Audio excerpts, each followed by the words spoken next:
Chers amis téléspectateurs de Even News, bonsoir. Dans le cadre de notre émission Les grandes questions d'actualité, nous recevons aujourd'hui sur notre plateau M. Patrice Coutet, représentant du COJEP Europe. M. Patrice Coutet, bonsoir. Bonsoir. Comment va le COJEP? Merci. Je voudrais saluer tous les téléspectateurs Even News. Le COJEP, c'était un mouvement qui était d'abord de passion. C'était le Congrès panafricain des jeunes et des patriotes. Il est devenu un mouvement politique depuis le mois de janvier dernier, lors d'un congrès extraordinaire. Il est maintenant dénommé Congrès panafricain pour la justice et l'égalité des peuples. Ce mouvement se porte très bien aujourd'hui, malgré les bruits qui jassent de partout. Mais depuis l'arrestation de votre leader charismatique, M. Charles Blé Goudé, comment va le projet depuis son arrestation? C'est vrai que le leader a été arrêté. Voilà, le 17 janvier au Ghana. Il a été extradé menu humanitaire alors qu'on avait commis des avocats au Ghana qui n'ont jamais eu le temps, je pèse mes mots, de voir leurs clients. Il a été donc extradé manu militaire à Abidjan, dans les mains du pouvoir de M. Ouattara. Et depuis lors, on nous a accusés à tort ou à raison qu'on avait été là, on avait été les spies qui, naturellement, ont livré Charles Blé Goudé. Et que lui-même, Blé Goudé, aurait trahi la lutte. Le fameux deal, en fait. Voilà. Pourquoi trahir? De quel deal parle-t-on? Le Charles Blé Goudé que nous connaissons, un deal avec qui et pourquoi? Le temps nous a donné raison parce que le président Gbagbo l'a toujours dit. L'autre nom de Dieu, c'est le temps. Voilà. Et l'eau a coulé sur le pont. Le président ghanéen est venu ici en France, parce que nous sommes en France. Le président ghanéen a déclaré ici, sur le perron de l'Élysée, M. Dramani, il a dit ceci. Il dit que son pays, le Ghana, ne peut pas servir de base arrière à tous les pro-Gbagbo. Et qu'il avait la liste que le président Ouattara lui aurait remis pour donc arrêter et extrader toutes ces personnalités qui sont réfugiées dans son pays. Voilà où on nous a aidé à comprendre ce qui était assez de mise. D'accord. Ok. Sinon, dites-moi, est-ce que vous avez, en dehors de ça, est-ce que vous avez les nouvelles véritablement de Blé Goudé et des autres prisonniers du COJEP en Côte d'Ivoire? Parce qu'il n'y a pas que Blé Goudé en prison. Ah non, ils sont au niveau du COJEP, on a quand même beaucoup de camarades. On a Yombi Agénor, nous avons une quarantaine de nos camarades coordonnateurs qui sont dans les prisons de Ouattara. Mais je voudrais profiter pour dire, en ce qui concerne Charles Blé Goudé, dire où est donc Blé Goudé? Où est donc Blé Goudé? Voilà quelqu'un, un jeune homme, qui est venu de Manchester quand la Côte d'Ivoire a été attaquée en 2002, en septembre 2002, et qui est venu prendre sa part de résistance. Quelque temps après, l'Organisation des Nations Unies, qui a une grosse base aujourd'hui en Côte d'Ivoire, un matin décide de sanctionner le jeune homme. Depuis 2006, Charles Blé Goudé est sous sanction onusienne. Il est interdit de voyager. Et c'est bien son gelé, d'après l'ONU. Il est donc arrêté. Je pense que c'est sur ordre de l'ONU. Parce qu'il est sorti de la Côte d'Ivoire. On l'arrête au Ghana. Je suppose que l'ONU le fait arrêter et le livre aux mains des forces de Ouattara. Et plus de nouvelles. Alors nous qui sommes ses camarades, nous avons commis des avocats. Ces avocats qui n'ont jamais eu accès à leurs clients. Et on ne sait pas trop pourquoi. Les avocats ont donc tenu 2 conférences de presse qui ont mis la pression sur le gouvernement. Et du coup, le ministre d'État, ministre de l'Intérieur, Ahmed Bakaïko, est sorti, est venu à la télévision, sur le plateau de la télévision ivoirienne pour dire aux Ivoiriens, aux yeux du monde, que Charles Blé Goudé n'est pas n'importe qui et qu'il est détenu dans une résidence aujourd'hui protégée. Alors en droit, nous on s'est renseigné, une résidence protégée, ça veut dire quoi? C'est une détention au secret. On ne sait pas où est Blé Goudé. Où est donc Blé Goudé? Où sont les organisations des droits de l'homme? Où est l'Amnesty International? Est-ce que c'est pas parce que l'homme est important? Mais l'importance de quoi? L'importance en quoi? Blé Goudé c'était un leader charismatique, mais tous les autres leaders, on sait où ils sont. On sait où est maman, où est aujourd'hui la première dame. On sait où est incarcéré Alcide Djegé, on sait où est Mme Brogrébé, on sait où est Michel Gbagbo, on sait où est le président Finguessan. Et tant d'autres. Mais pourquoi on ne dit pas pour Blé Goudé? Moi-même, je me suis donné une mission. Je suis allé aux Nations Unies au bureau de M. Duludien, l'expert Duludien à Genève. Ensuite, je suis allé à la Croix-Rouge internationale. Je suis allé les alerter pour dire, en un mot, où est donc Blé Goudé? Parce que vous le cherchez, vous l'avez arrêté. Il est à Abidjan et on ne sait pas où il est. Ses avocats, personne n'a accès à lui. Ni sa famille, ni ses amis politiques, ni ses avocats. Alors, c'est quel genre de détention? Qu'on nous dise. Où est donc Blé Goudé? Et c'est la campagne internationale que nous avons lancée. On a commencé hier à Paris, samedi 15. On était, Zab Krasso, le responsable du projet France, nous a convié à une grande messe. On était à la place de la République.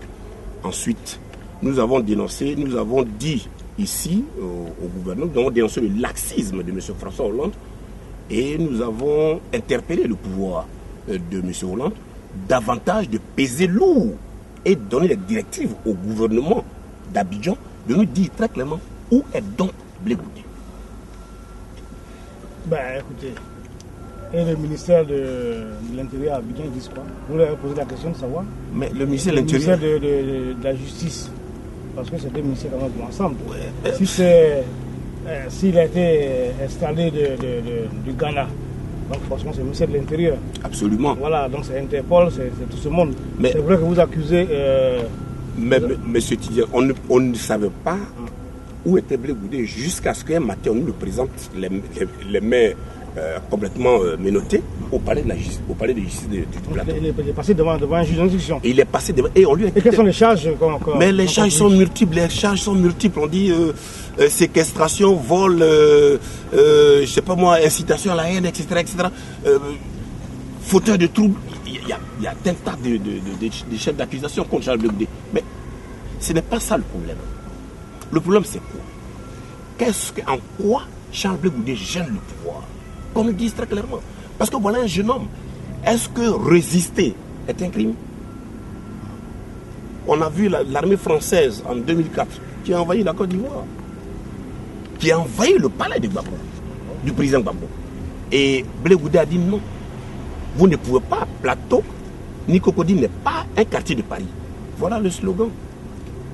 Est-ce que ceci explique cela? Nous attendons de voir. Où est donc Blé Goudé? Il faut qu'on nous dise où il est. En dehors des manifestations de rue, quelles sont les actions prévues vraiment pour obtenir la libération des détenus du COJEP? Quelles sont les actions que vous, en tant que leader du COJEP en Europe, parce que vous avez peut-être la chance d'être en Europe, sinon vous serez aussi arrêté en Côte d'Ivoire, quelles sont les actions vraiment que vous menez pour pouvoir libérer vos amis qui sont en prison? Merci, monsieur Tidiane. C'est vrai, vous l'avez dit, si j'avais été à Abidjan, je serais arrêté. C'est vrai, vous avez raison. On ne peut pas mener d'action en Côte d'Ivoire aujourd'hui sur le terrain. Voilà un pouvoir qui s'est installé, qu'on a installé. Voilà un pouvoir que le président Sarkozy a installé à Abidjan et qui ne respecte aucun droit. Voilà un pays où règne le désordre, où il n'y a aucun... C'est-à-dire, ce n'est pas un état de droit aujourd'hui en Côte d'Ivoire. Nos camarades sur place ne peuvent pas manifester. Alors qu'est-ce que nous avons fait? Nous avons fait tout ce qui est légitime et démocratiquement. Des déclarations pour dénoncer d'abord l'arrestation arbitraire. Parce que ce sont des enlèvements pour dénoncer ceci. Nous avons saisi les organisations. Tout à l'heure, je le disais, et on ne le dira jamais assez, les organisations des droits de l'homme sont où? Nous les avons saisis.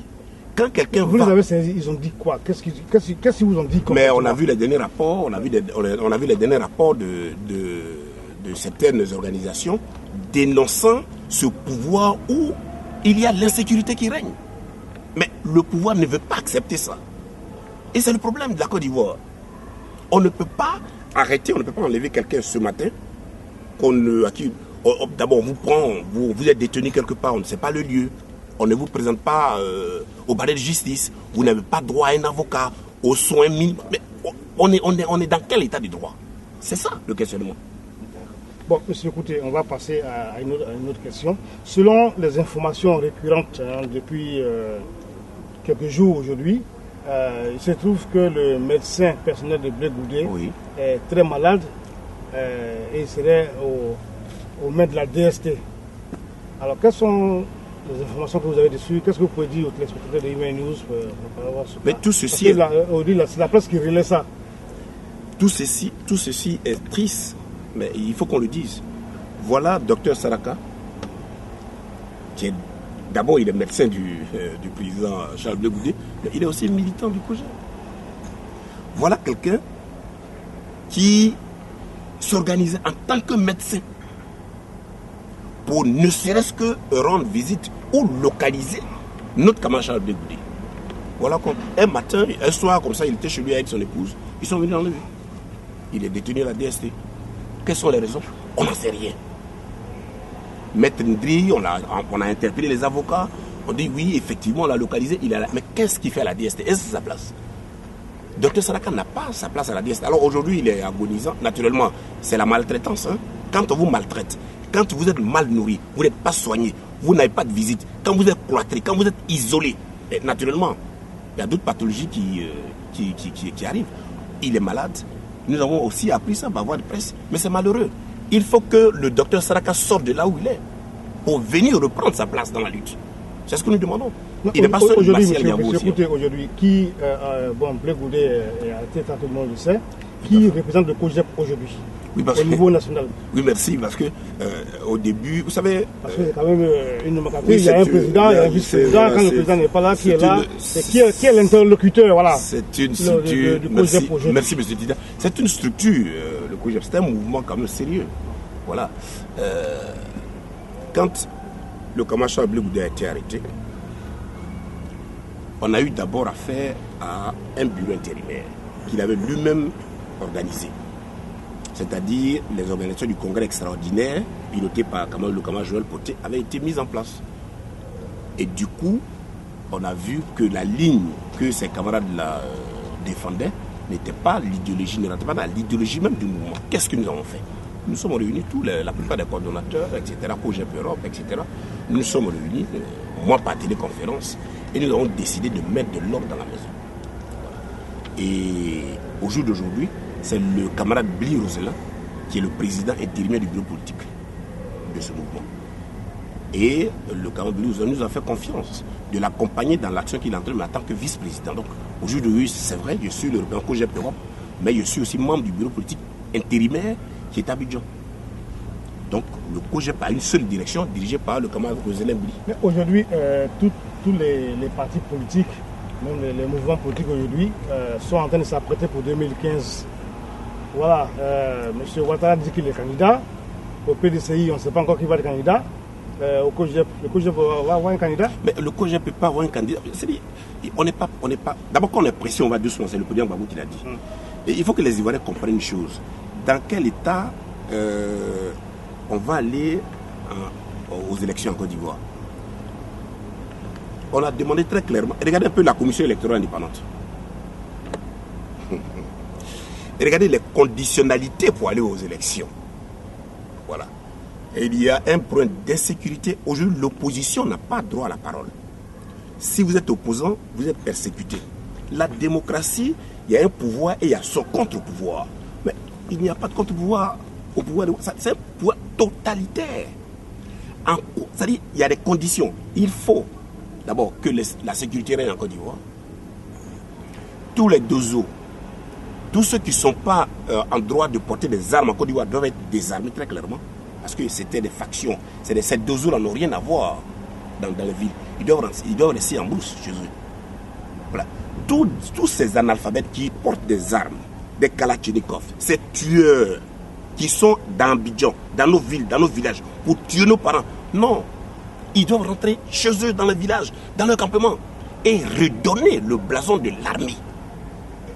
On ne peut pas parler d'élection en Côte d'Ivoire. Ouattara parle, il passe un peu partout, il dit qu'il est candidat. Mais dans toutes les démocraties du monde, M. Tidiane, le président sortant est toujours le dernier à se déclarer candidat. Alors, qu'est-ce que Ouattara, quelque chose lui fait peur? Non, le COJEP n'aura pas de candidat. Peut-être le COJEP lui fait peur. Non, le COJEP n'aura pas de candidat parce qu'il n'y a pas de conditions. Mais le FPI, par contre, a dit qu'il va avoir qu'il aura un candidat en 2015. Oui, naturellement, si le FPI dit qu'il est un candidat, mais le FPI a déposé un mémorandum dans les mains du pouvoir où il y a très clairement certaines conditions pour aller aux élections. Voilà. Tant que ces conditions ne sont pas remplies, je ne crois pas que le FPI aille à cette mascarade. Donc pour vous, 2015, c'est depuis peu. Mais c'est la propagande. Mais c'est comme ça que M. Ouattara a dû diriger. Il a tout dû. Ici, le problème, c'est quoi, monsieur Tidiane? Il faut que ça soit très clair. M. Ouattara a des partenaires occidentaux. Il faut qu'il leur dise, il faut qu'il leur montre une ardoise qui est le fake one, pour leur dire ici, nous avons la sécurité, l'économie vient, la croissance à 2 chiffres, nous avons ci, nous avons ça. Mais il n'en est rien. C'est un propagandiste. Il dit pour peut-être rassurer ses partenaires. Mais sur le terrain en Côte d'Ivoire, personne ne peut parler d'élection. D'abord, on parle d'élection pourquoi?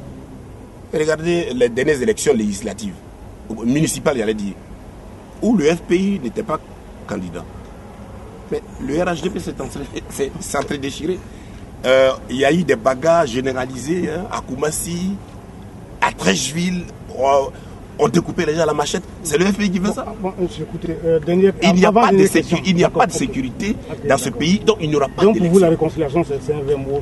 Mais ce n'est pas un slogan, monsieur. On ne décrète pas une réconciliation, monsieur Oula. D'abord, quelle action que Ouattara a posée, quel acte il a posé pour apaiser les Ivoiriens? Parce que quand on est au pouvoir pour diriger un peuple. Alors, quand M. Ouattara dit je veux la réconciliation et que si, que ça, et qu'il ait nommé le premier ministre Bani, qui est aujourd'hui le président de la CEP, mais qui est complètement un backup, qui est hors jeu, le pauvre Bani. Il travaille et les effets de son travail sont nuls par ailleurs.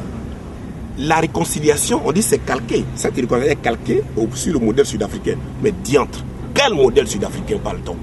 Si il doit y avoir réconciliation en Côte d'Ivoire, nous attendons, nous autres, un acte fort de ce pouvoir d'Abidjan. Et c'est quoi l'acte fort? Un langage d'apaisement, un langage d'amour. Les Ivoiriens ont besoin d'amour, ils ont besoin de paix. Mais c'est la suffisance, c'est l'arrogance à la place de tout ceci. Mais personne ne peut accepter d'aller à une réconciliation pareille. Bon, avant de donner une question, M. Kouté, avant qu'on ne se sépare, je sais que vous avez votre avion à prendre pour aller à Londres, là tout à l'heure.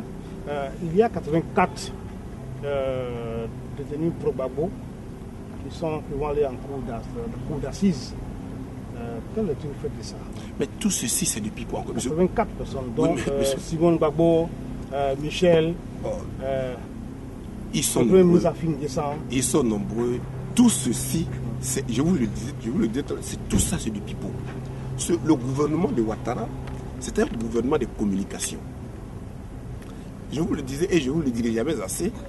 On fait tout ça pour dire aux yeux du monde qu'il y a une justice. Et que l'État de Côte d'Ivoire fonctionne. Il n'en est rien. On ne peut pas détenir quelqu'un. Soit les prisonniers en Côte d'Ivoire, c'est les otages. Ils sont disséminés en Côte d'Ivoire. Ils sont dans toutes les villes. C'est les otages, ce n'est pas des prisonniers, monsieur Oula. Je pèse mes mots. Quelqu'un ne peut pas être emprisonné 1 mois, 2 mois, 3 mois, 5 mois. Et puis il ne passe pas devant un juge. Ça, c'est une dictature qui ne dit pas son nom.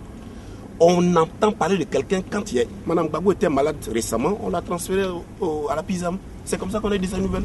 Mais ça, c'est quel pouvoir? Non, il ne passe pas devant un juge. On les met dans le fourgon pour venir. Ils vont peut-être regarder les arbres d'Abidjan et on les remet dans leur cage. Et c'est ce que nous savons.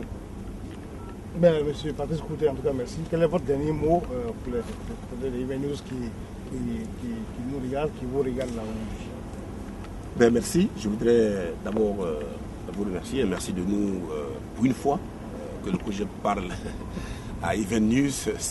Even News qui a donné du temps, qui a donné aussi de la voix. Il faut toujours qu'il y ait une première fois quand même. Voilà, merci. Je voudrais donc saluer les responsables de cette chaîne de télévision, qui est une chaîne au jour d'aujourd'hui qui a pris sa place dans la lutte et dans l'information vraie. Ceci dit, voyez-vous, le président Gbagbo, il est à La Haye. Le premier ministre Ouattara est arrivé en Côte d'Ivoire en 1990. Il est arrivé là comme un cheveu sous la soupe. Et c'est Houphouët-Boigny qui nous l'a amené, le président Houphouët. Le Fonds monétaire international l'a imposé à la Côte d'Ivoire pour être le premier ministre, soit du PAS, ajustement structurel et qui sais-je encore. Mais depuis que ce monsieur est arrivé en Côte d'Ivoire, il est arrivé par consensus. Donc par consensus, il est le Premier ministre pour diriger les opérations économiques, pour établir, il a licencié, il a fait ci, il a fait ça, il vendait et rachetait. Et puis le président Oufou est allé, il s'en est allé, il est décédé en 1993. La constitution de la Côte d'Ivoire qui stipulait très clairement qu'en cas de vacances du pouvoir, c'est le président de l'Assemblée nationale qui prenne les rênes. Le Premier ministre Ouattara, c'est donc possible. Alors, il défie la constitution de la Côte d'Ivoire. Il ne veut pas se retirer. Il essaie de diviser le PDCI pour rester au pouvoir. Ça n'a pas marché.